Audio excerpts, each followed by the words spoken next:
या पद्धतीने जर तुम्ही भेंडीची भाजी बनवली तर एका भाकरीऐवजी 2 भाकरी तुम्ही नक्की खाल, ही माझी गॅरंटी आहे। तर ही भेंडीची भाजी बघण्यासाठी व्हिडिओ शेवटपर्यंत नक्की बघा आणि आवडला तर लाईक, शेअर आणि सबस्क्राईब नक्की करा।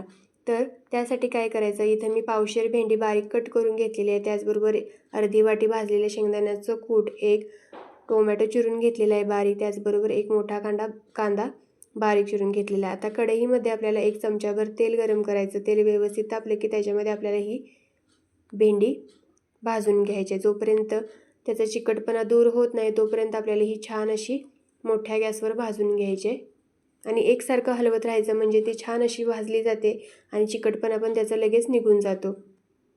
गावाकडे अजून पण अशाच पद्धतीने म्हणजे भेंडी सेपरेट भाजून मग त्याला फोडणी दिली जाते, पण आता काय केलं की जातं की कांद्यामध्ये डायरेक्ट ती भेंडी भाजली जाते। पण त्या भेंडीच्या भाजीला आणि ह्या भेंडीच्या भाजीला वेगवेगळी चव असते। तुम्ही नक्की करून बघा या पद्धतीने।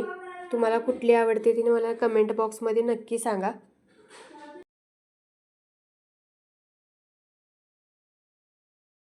तुम्ही बघू शकता की त्याचा चिकटपणा अजिबात राहिलेला नाही आणि छान अशी ती भाजलेली आहे। हे बघा, आता ही थोडी साईडला ठेवूया आणि कढईमध्ये आपल्याला ही भाजी बनवून घ्यायची आहे। त्यासाठी कढईमध्ये आपल्याला 2 चमचे तेल गरम करण्यासाठी ठेवायचं आहे। तेल व्यवस्थित तापले की त्याच्यामध्ये अर्धा चमचा जिरं टाकायचं, त्याचबरोबर जो बारीक चिरलेला कांदा आहे तो पण घालून घ्यायचा आणि तो 2-3 मिनिटं छान असा परतवून घ्यायचा। तो परतवून झाला की त्याच्यामध्ये आपल्याला बारीक चिरलेला टोमॅटो पण घालून घ्यायचा आहे।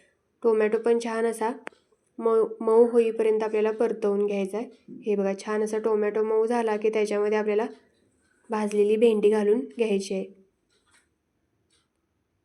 आणि ती छान अशी त्याच्याबरोबर मिक्स करून घ्यायची आहे।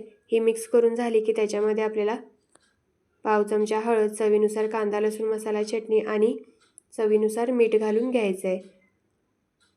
त्याचबरोबर भाजलेल्या शेंगदाण्याचा कूट आणि बारीक चिरलेली कोथिंबीर घालून ते छान असं मिक्स करून घ्यायचं आहे।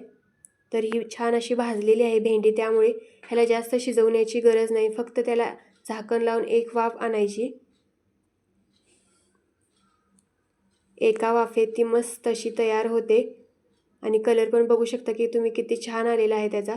तुम्ही पण या पद्धतीने नक्की करून बघा। रेसिपी आवडली तर लाईक, शेअर, सबस्क्राईब नक्की करा।